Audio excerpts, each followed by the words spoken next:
네, 여러분 반갑습니다. 오늘은 기독교 박해 현황 및 유형에 대해서 좀 살펴보겠습니다.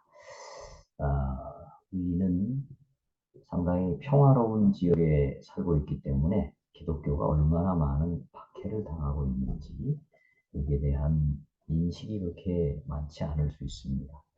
그러나 우리가 조금만 돌아보면 기독교인들이 오늘날에도 엄청나게 많은 박해를 당하고 있다는 것을 우리가 알 수 있습니다. 이 화면을 보면서 살펴보겠습니다. 어, 기독교인들의 박해 상황을 조사 보고하는 유명한 단체가 있죠. 바로 오픈도어스라는 단체입니다.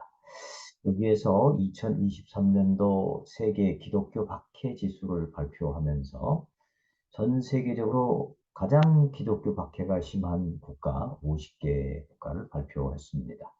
이 보고서에 의하면 2022년에 2100개 이상의 교회가 공격을 받거나 폐쇄되었고, 또 5600명 이상의 기독교인들이 그들의 믿음 때문에 순교를 당했다. 이렇게 보고를 하고 있습니다.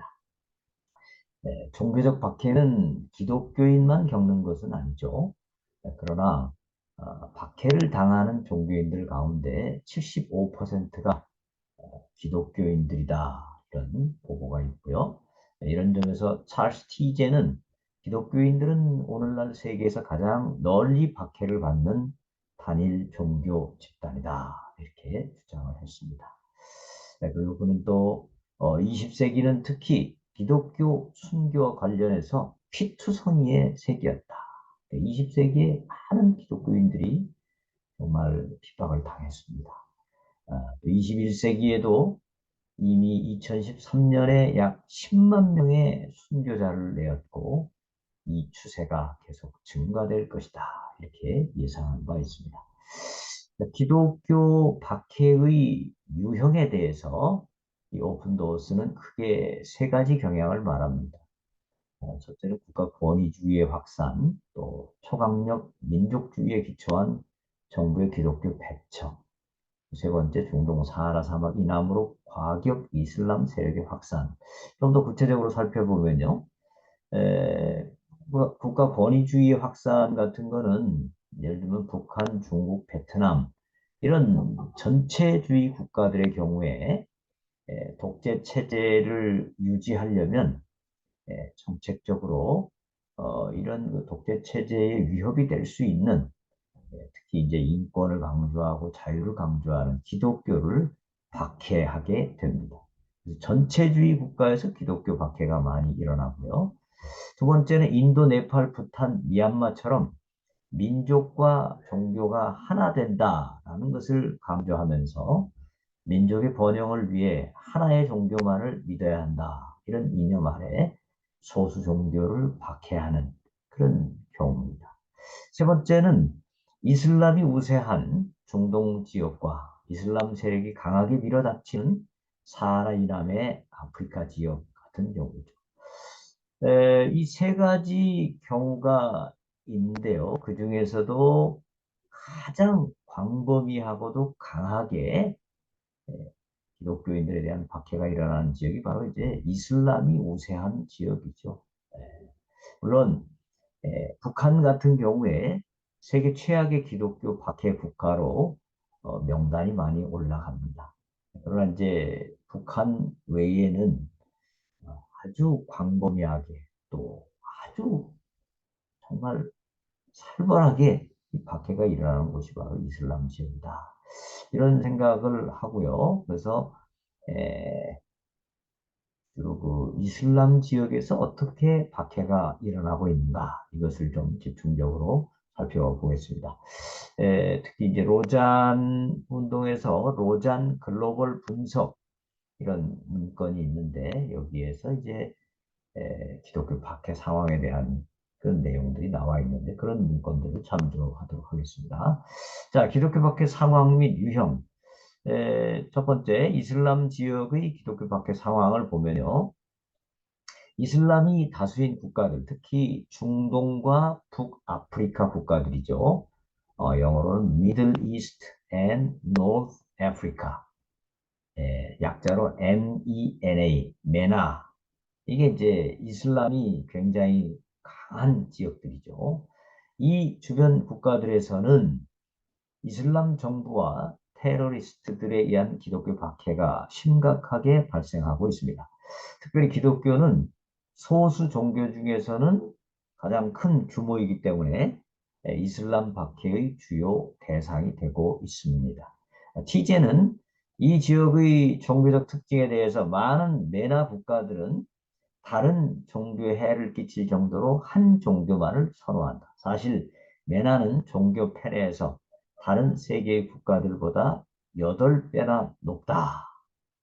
그러니까 이 이슬람 외에 다른 것은 철저히 배격하고 오직 이슬람만 옹호하는 그런 그 편애가 아주 심하다는 거죠. 비슷한 방식으로 메나 국가들은 다른 세계 국가보다 종교 제한과 관련된 폭력에서 거의 4배나 높은 순위를 차지하고 있다.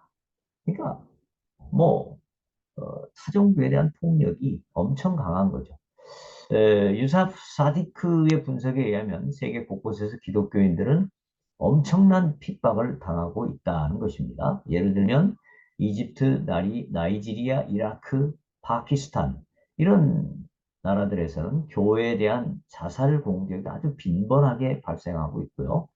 이란에서는 목회자들이 비참하게 살해당하거나 수감되는 경우가 발생하고 있고, 파키스탄 등에서는 기독교인들의 재산을 빼앗기 위해 신성 모독죄를 덮어씌우는 경우가 많습니다.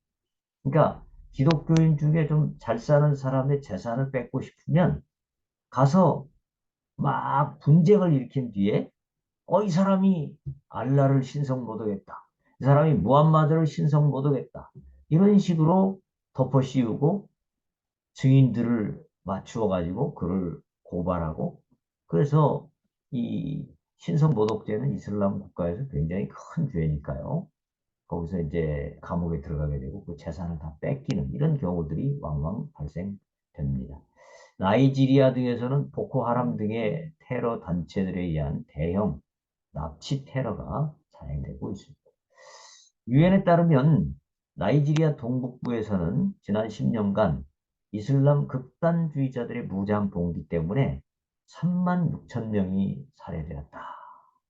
또 200만 명의 피난민이 발생했다. 이렇게 보고하고 있습니다. 오픈 도어스의 보고에 의하면 2018년에 비해 2019년에 엄청난 기독교 박해가 발생되었다고 하는데요.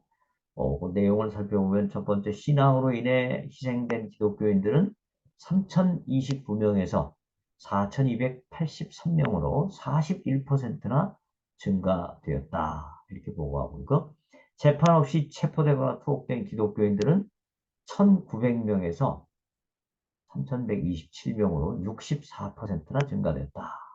또 파괴된 교회들과 기독교 소속 건물들이 655개에서 1467개로 123%나 증가가 되었다. 그러니까 벌써 1년 사이에 기독교인들, 또 기독교 어떤 기구들, 또 어떤 건물들, 이런 거에 대한 이 박해가 엄청 많이 증가했다는 것을 알 수가 있습니다. 오픈도어스는 이러한 보고가 전 세계 상황을 포함한 것이 아니므로 전 세계 자료를 파악하기 위해서는 오스트리아 비엔나에 있는 유럽 기독교인들에 대한 편견과 차별, 관찰 기구 등의 자료를 추가해야 한다. 이렇게 언급을 했습니다. 하여간 전 세계적으로 기독교인에 대한 박해가 아주 갈수록 더 심해져가는 경향을 보이는 것. 이건 분명해 보입니다. 조금 더 구체적으로 그 박해 유형들을 살펴보면요. 첫째는 이 납치, 살해 및 노예화입니다. 이슬람 국가, 지금은 뭐 공식적으로 사라졌습니다만, 이슬람 국가 같은 과격 테러 집단들, 기독교 마을들을 급습해가지고 아주 잔인한 박해를 많이 행했는데요. 예를 들면 2014년 8월에 야디디족 마을을 급습해서 남성 5천 명을 살해했습니다. 여러분 5천 명이면 엄청난 숫자 아닙니까?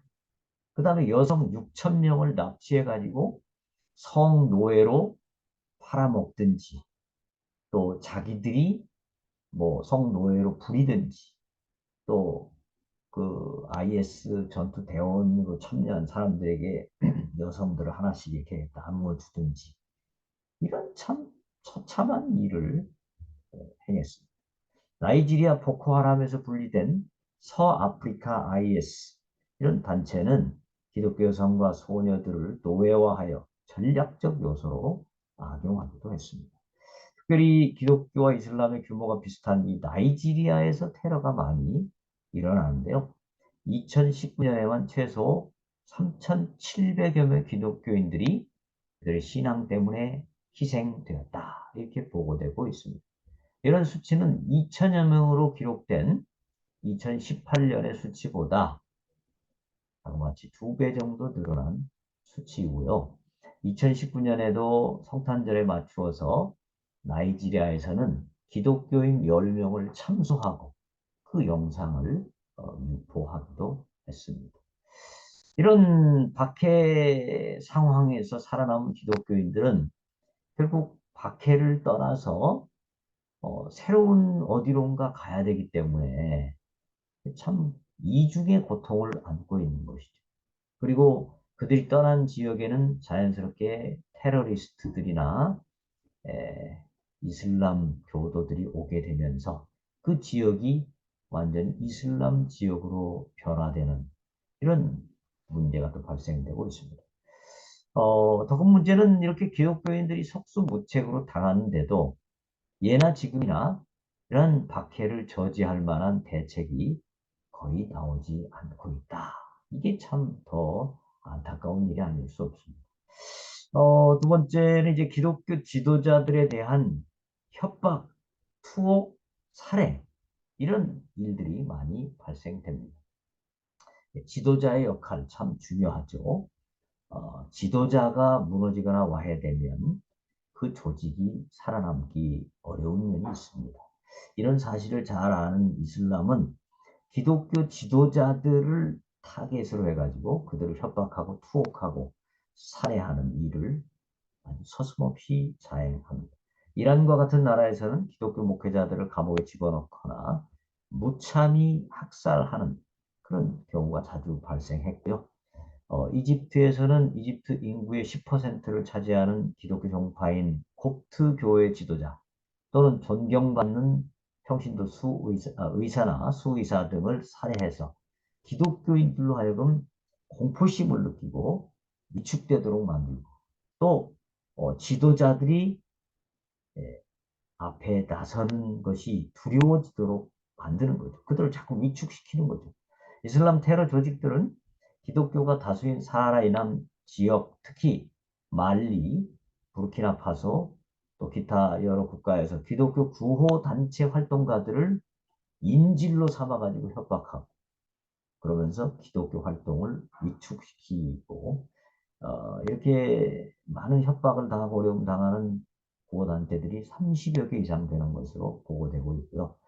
특히 보코하람, 굉장히 악명 높은 그런 테러 단체로 알려져 있는데요. 여기는 적십자 구호 활동에 도움을 주는 자기 그 같은 무슬림까지도 살해하는 이런 만행을 저지르면서 끊임없이 치명적인 공격을 감행하고 있습니다. 이런 테러 행위는 기독교 지도자들을 제거함으로써 기독교인들의 대우를 분열시키고 약화시키는 그런 효과를 내기도 하고요. 또 지도자들이 전면에 나서는 것을 상당히 두려워하도록 만드는 것이죠. 자, 그다음에 또 보면 교회나 버스 등에 대한 폭탄 테러와 협박이 굉장히 많습니다. 이집트에서 2017년 크리스마스 직전에 교회에 들어가 가지고 폭탄을 투하해서 수많은 사상자를 냈고요. 18개월 후에는 그 교회 주변 도로에서 또 버스에 탄 순례객들을 상대로 테러를 자행하기도 했습니다. 강승삼은 그가 나이지리아에서 사역할 당시에 나이지리아 북쪽에 카두나라는 주가 있는데 거기에서 152개의 개신교 건물이, 교회당이 무슬림 폭도들에 의해서 전소되어 버렸고, 자기 사역 지역에 또 바우치라는 주가 있는데 거기에 있는 교회당 40여 개가 완전히 전소된다. 이런 것을 보고하였습니다. 이상과 같이 직접적인 테러와 방화 등에 더해서 이슬람 조직, 테러 조직들은 끊임없이 기독교를 향해 협박을 가합니다. 이집트에서는 IS가 이집트에 있는 모든 kop트 교회를 다 몰살해 버리겠다. 이렇게 선언한 바 있고요. 또 사하라 사막 이남의 기독교 우세 지역에서도 테러 집단들은 교회를 향해서 공공연하게 파괴와 또 협박을 일삼고 있습니다. 이런 협박은 테러 집단만의 소용이 아니죠. 소위 말하는 아주 공식적인 지도자들도 공공연하게 협박을 합니다. 리비아의 통치자였던 카다피. 이 사람은요, 이런 얘기를 했습니다. 아프리카는 무슬림 땅이다. 그러므로 기독교가 아프리카에 설 땅이 없게 하라. 뭐 이렇게 공공연하게 외쳤습니다. 아프리카가 무슬림 땅인가요? 뭐 일부는 그렇다 치더라도 사하라 이남은 오히려 기독교인들이 훨씬 많죠. 네. 교회를 공격하면 기독교인들은 당연히 교회 예배에 참여하는 것을 두려워할 것입니다. 교회 모임이 위축될 가능성이 커지죠. 그리고 이것이 지속되면 결국 기독교가 감소되는 그런 결과로 이어질 것입니다. 이런 사실을 잘 아는 이슬람 테러 집단들은 기독교인들을 제거하고 동시에 남은 자들에게는 공포심을 유발할 수 있도록 이런 그 이중 효과를 노리기 위해서 교회, 버스 이런 것을 대상으로 테러를 자행하고 있습니다. 이런 상황 중에서도 이슬람권의 기독교인들이 이런 환난과 핍박 속에서도 꿋꿋하게 신앙을 지켜가고 있다. 이런 사실은 우리에게 큰 도전이 아닐 수가 없습니다. 또 이슬람의 테러를 보면 정부가 묵인하거나 방조하는 이런 상황 속에서 광범위하게 박해가 진행되고 있는 것을 볼 수가 있습니다. 이슬람이란 종교는 잘 아시는 대로 기본적으로 정치와 종교를 구분하지 않죠. 종교가 정치뿐 아니라 삶의 모든 분야를 통제하는 그런 시스템 아닙니까? 특별히 이슬람 신앙에 기초한 샤리아법을 만들어서 우리로 이야기하면 헌법을 샤리아법으로 만드는 거죠. 그래서 모든 사회 전반적인 시스템이 이슬람에 의해서 진행될 수 있도록, 운영될 수 있도록 만드는 것이죠. 오늘날 이슬람 국가 정부의 경우에 물론 정부는 어떤 원리주의자들 또 테러리스트들에 의한 폭력에 대해서는 통제를 합니다.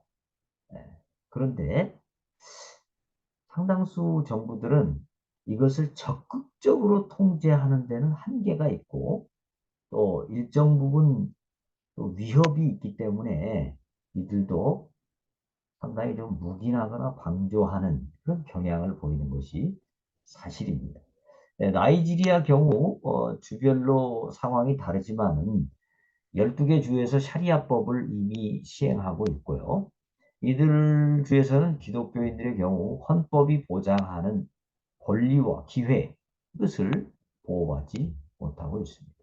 이런 지역에 사는 기독교인들은 교육의 기회를 박탈당하거나 안전한 직업을 가질 기회가 주어지지 않는 경우가 많습니다. 카노주라고 있는데요. 나이지리아에. 카노주에서는 학교들 중에 커리큘럼에 이슬람 과목을 첨가하지 않았다는 이유로 기독교 학교들을 폐교시켰습니다. 이슬람 교육 제도를 따르지 않거나 이슬람 성직자를 고용하지 않았다는 이유로 학교를 폐교시키기도 했습니다. 이외에도 수많은 교회가 불타고 많은 기독교인이 신앙의 이름으로 살해당해도 정부는 이런 문제를 적극적으로 해결할 의지가 부족하므로 적절한 대책을 잘 내놓지 않고 있습니다. 오히려 대부분 이슬람을 믿는 사람들이 지도자들이기 때문에 이런 박해를 적당히 무민하는 경향을 보이고 있습니다. 여기까지 이슬람에 의한 기독교인들에 대한 박해 현황과 또 형태들에 대해서 살펴보았습니다. 수고하셨습니다.